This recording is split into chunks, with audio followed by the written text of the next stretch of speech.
Melhor notícia do dia decisivo. Felipe Luiz vai no ponto fraco do Flu. Frenesi por Griezmann no Flamengo. Várias outras notícias do Mengão, dia de decisão. Você que tá aí, se inscreve no canal, meu filho. Botão aqui embaixo, inscrever-se, aperta aí, se inscreve, aciona o sininho da notificação. Deixa o teu like, deixa o like, se não se deixou o like. Então tem meu parceiro, minha parceira. Então vem comigo, rubro-negro.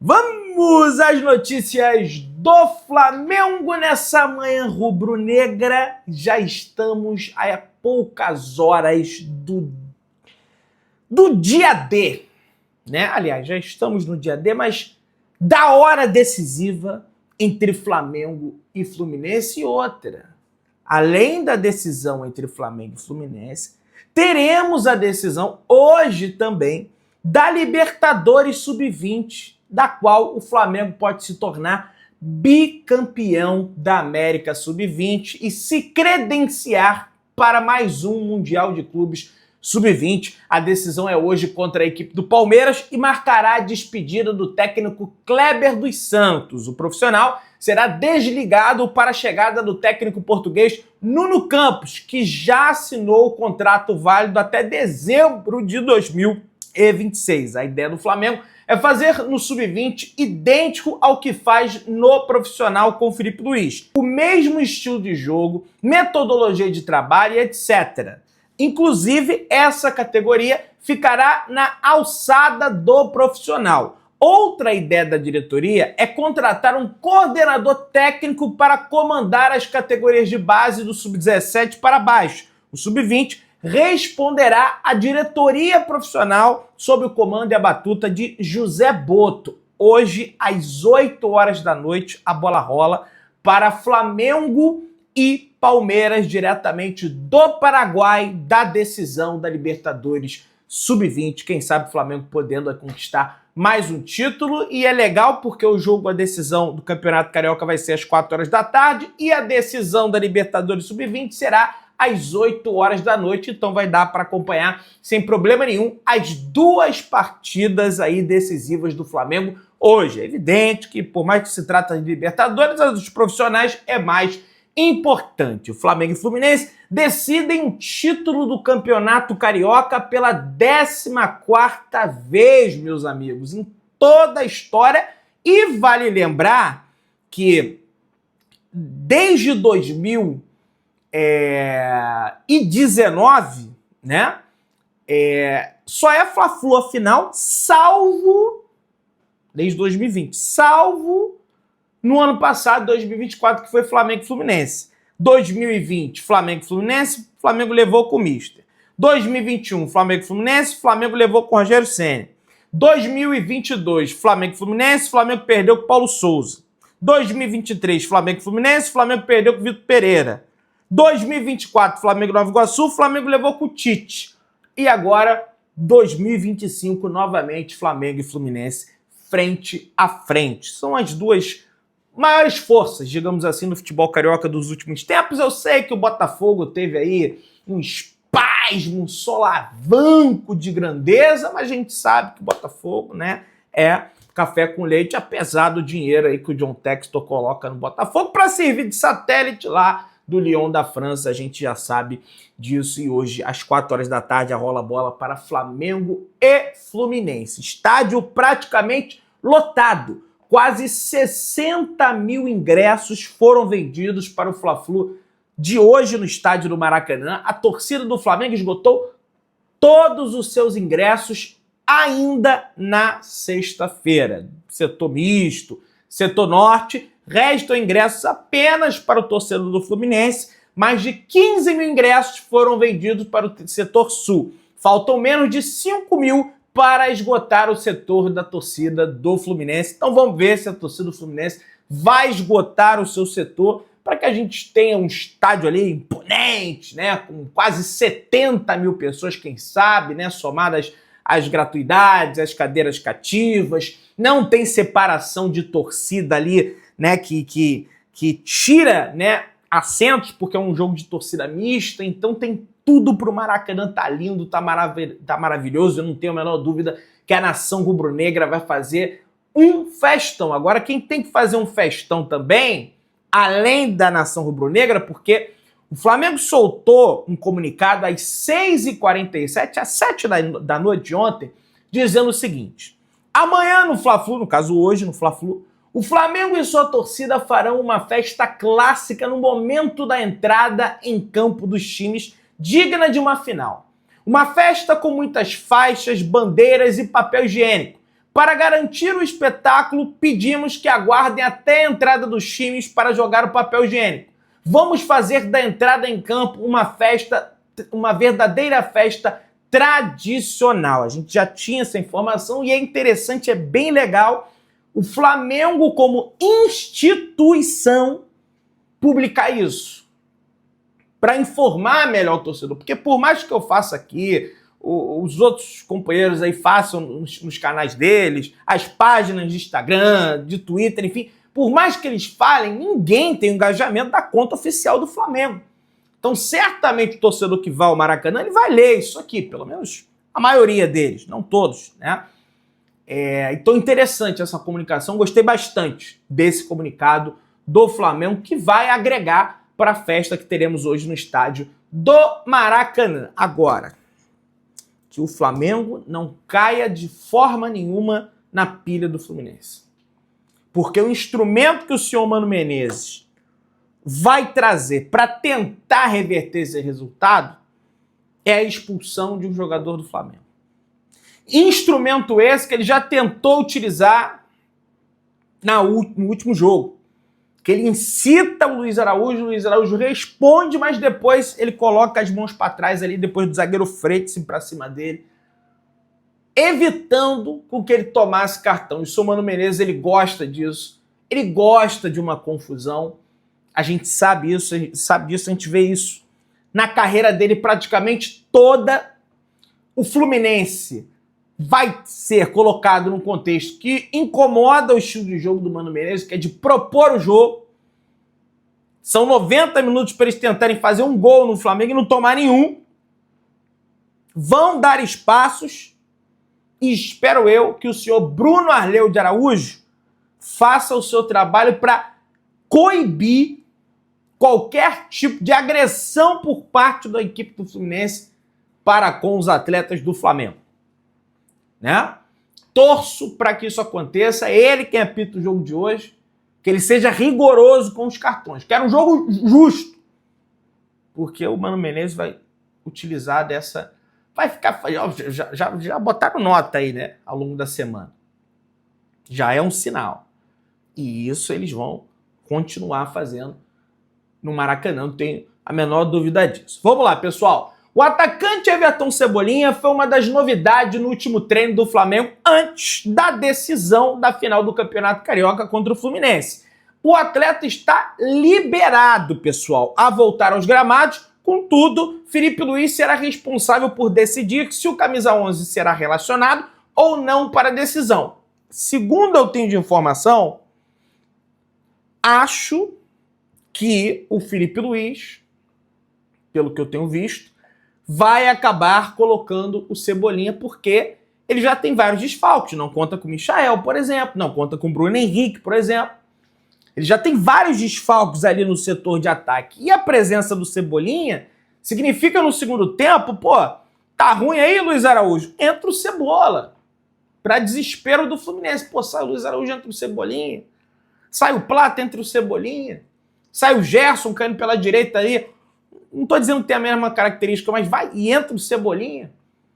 Inverte de lado com o Luiz Araújo cai pelo lado direito, que é o lado que ele prefere jogar, e o Cebolinha pelo lado esquerdo, que ele prefere jogar. Já pensou? Então, uma preocupação a mais para o adversário, por mais que o Cebolinha não esteja ainda 100% condicionado fisicamente, mas isso ele só vai ter jogando, não tem jeito, é o tal do ritmo de jogo. Então a informação que eu tenho que vai ser relacionado, mas vamos aguardar a confirmação. Assim que o ônibus do Flamengo sair do CT Ninho do Urubu, teremos a confirmação, porque a assessoria de imprensa do Flamengo vai divulgar a lista de relacionados para o confronto. Danilo deve continuar de fora, pessoal. Não à toa foi cortado da convocação do técnico Dorival Júnior para os confrontos contra a Colômbia no dia 20 e também contra a Argentina no dia 25, 2 jogos aí pelas eliminatórias sul-americanas, jogos importantes, jogos pesados. Eu irei torcer demais pela seleção brasileira. Não tem informação que se o Dorival cair eles vão atrás do Felipe Luiz, mas não duvido não, viu? Ah, relaxa, Pedrão, vão atrás de estrangeiro. Rapaz, esses caras têm uma resistência técnica estrangeira na seleção brasileira tão grande que eu acho que eles vão atrás do Felipe Luiz, sim, por isso que eu vou torcer para a seleção, para que a gente evite qualquer tipo de problema em relação a isso, apesar de eu achar que o Felipe, não sei também, acho que ele recusaria. Se ele recusasse, nossa, seria assim, porra, aí viraria ainda mais ídolo, né? Mas enfim, estamos falando da situação hipotética, né? Voltando à realidade, quem está fora do confronto de hoje também é o Bruno Henrique.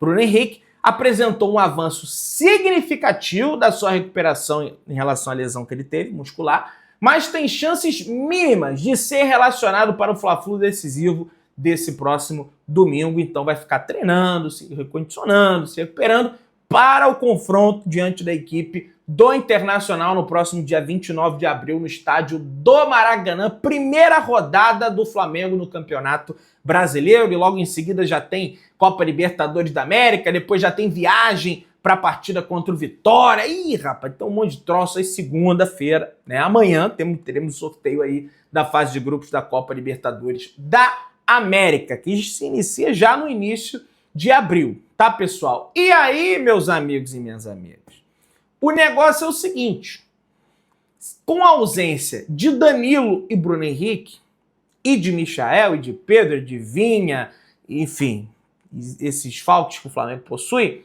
o provável time do Flamengo a ir a campo hoje para conquistar o Campeonato Carioca, o que seria o 5º título, o 4º título do Felipe Luiz, porque ele já ganhou a Copa do Brasil, ele já ganhou a Supercopa do Brasil, a Taça Guanabara. Teve um camarada, a Taça Guanabara não é título, é sim. É só uma taça, a taça é título. É título, é. Aí se não ganha, porra, o Flamengo não ganhou nem a Taça Guanabara. É um título com menos expressão, é um título quase irrelevante, mas é título, conta. Né? Conta, tá lá como título na história do Flamengo, inclusive o Flamengo maior vencedor da história da Taça Guanabara, que era um torneio muito importante outrora. Né? Os estaduais eram mais importantes que a Copa Libertadores da América lá atrás, por exemplo.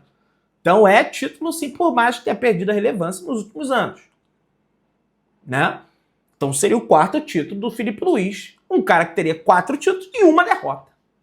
Seria um negócio absurdo. Então a provável escalação do Flamengo, como eu vinha comentando, é Agustín Rossi no gol, lateral direita Wesley, zaga dupla Leléo, Léo Ortiz e Léo Pereira, na lateral esquerda Alexandro, Eric Pulgar, Nico de la Cruz, De Arrascaeta, caindo pela direita Gerson, caindo pela esquerda Luiz Araújo e como centroavante, não centroavantão, nato, camisa 9, pivô, não, mas como referência ali na frente, Gonçalo Plata, que se desdobrou para cumprir esse papel no último jogo, na última partida pelo Flamengo. O Flamengo venceu o jogo da ida por 2-1, tá? Pode até empatar, qualquer empate é do Flamengo, qualquer vitória do Fluminense, por um gol que seja, vai para pênalti, a não ser que perca por 2, aí o Flamengo já perde o título, mas ó, não vai acontecer. Os tricolores estão falando, não, porque em 2023 eles tinham vantagem de 2 gols, ali é outro contexto. Vitor Pereira é o técnico, os jogadores detestavam o treinador, Gabigol falando com a imprensa que quer competir com o Pedro, porque ele estava no banco, aí essa repercussão fez com que ele fosse titular, o Flamengo perdendo para Alcas, entendeu? Uma verdadeira vergonha, aquilo ali é outra coisa, outro contexto, outra história, tá? Por mais que a vantagem hoje seja menor, o Flamengo é um time bem treinado e com um treinador respeitado pelos jogadores. É outra situação. Muito melhor, muito bem treinado. Né? Isso não significa que vai segurar o título do Flamengo, mas é outra coisa. Não vamos comparar, né, as coisas. Red Scout do Mafra de Portugal visitou as instalações do CT Ninho do Urubu. Nessa última semana, o Red Scout brasileiro Juan Andrade, que trabalha na equipe do Mafra, da Liga 2 de Portugal, visitou as instalações do Flamengo. Durante a sua visita, Juan conversou com José Boto, diretor de futebol do Flamengo, Alfredo Almeida, auxiliar de Boto e responsável por supervisionar os treinos de Filipe Luís, e Andri, gerente de mercado do Flamengo, ucraniano, ele. Visita de Juan Andrade faz parte de uma turnê pelo Brasil, onde ele está visitando várias equipes para estreitar relações. O objetivo é fortalecer laços e identificar oportunidade de colaboração entre o Mafra e os clubes brasileiros, beleza? Pessoal, Wesley, Alexandro, Léo Ortiz e Gerson já possuem data para se apresentar à seleção brasileira. A apresentação acontece na segunda-feira, um dia após a final do Campeonato Carioca entre Flamengo e Fluminense. Alexandro não era convocado pela seleção brasileira desde a última Copa do Mundo, quando foi levado por Tite para a Copa do Mundo no Catar, onde o Brasil foi eliminado nas quartas de final da competição. Pra você ver como é que é, joga no Flamengo, volta para a seleção, e jogando bem, merece, né? Merecedor o Alexandre. Então na segunda o pessoal já vai embora e só volta no dia 26, tá? Após o dia 25, partida contra a Argentina em Buenos Aires, pela partida válida aí pelas eliminatórias para a Copa do Mundo, beleza? Vamos lá, pessoal, vamos avançando aí. Com show de Lohan, Flamengo atropela Sampaio Corrêa na estreia da Copa Rio Sub-20. Lohan perdeu espaço no profissional do Flamengo, já comentei por que isso aconteceu. Deu um show, jogou bem pelo Sub-20 do Flamengo. Além disso, ele não foi relacionado, não pôde ser relacionado para a Libertadores do Sub-20. E por esse motivo entrou em campo no último sábado e ajudou o mais querido a golear o Sampaio Corrêa por 7-1 na estreia da Copa Rio Sub-20, rapaz. Olha isso. Lohan marcou o 6º gol do Flamengo aos 21 minutos do segundo tempo. O meio-atacante aproveitou um cruzamento e testou para o fundo das redes. Além disso, o jovem rubro-negro também deu uma assistência para ampliar o marcador da Gávea, pessoal. Cara, eu torço muito para que o Lohan dê a volta por cima, adquira maturidade, reveja esses agentes aí, porque a diretoria do Flamengo ficou meio chateada aí por conta de negociações que estavam em vias de sair, não saíram porque, não, desfizeram de última hora, pelo menos fontes do Flamengo me passaram isso. Vamos ver, né, se ele recompõe o seu status de estrela, né, que tinha na base. Vamos torcer para que ele tenha também entre os profissionais. Ex-Flamengo aparece em lista de melhores atacantes do futebol mundial. Desde que deixou o futebol brasileiro para atuar no Emirados Árabes pelo Shabab Al-Ahli, Guilherme Bala, aliás, esse garoto ele jogou naquele jogo do Flamengo contra o Palmeiras, lá no Allianz Parque. Lembra que o Flamengo estava sem um monte de jogador por conta daquela doença? Guilherme Bala vive a sua melhor temporada. Em 31 partidas, o ex-jogador do Flamengo marcou 8 gols e contribuiu com 11 assistências. O bom desempenho rendeu ao atacante um lugar na lista dos 100 melhores atacantes versáteis do mundo, segundo o estudo do CS Football Observatory, né? Acho que é assim que se fala. O ranking é liderado pelo francês Michael Olise, do Bayern de Munique. Na segunda posição tem Lamine Yamal, jovem destaque do Barcelona, seguido por Florian Wirtz, do alemão Bayer Leverkusen, que fecha o top 3. Antoine Griezmann quer deixar a Europa por razões familiares e tem negociações avançadas para ir jogar no LA Galaxy, Los Angeles Galaxy, pela MLS. E a torcida rubro-negra já começa aquele frenesi. Pedrão, o cara quer sair da Europa. Por que o Flamengo não faz proposta? O pessoal me perguntando. Indo às redes sociais do jogador, gente. Devaneio. Muito difícil. Essa diretoria do Flamengo não tem esse perfil de contratação. É outro perfil. Tá? Se inscreva no canal, acione o sininho da notificação, deixa o teu like. Tamo junto, saudações rubro-negras.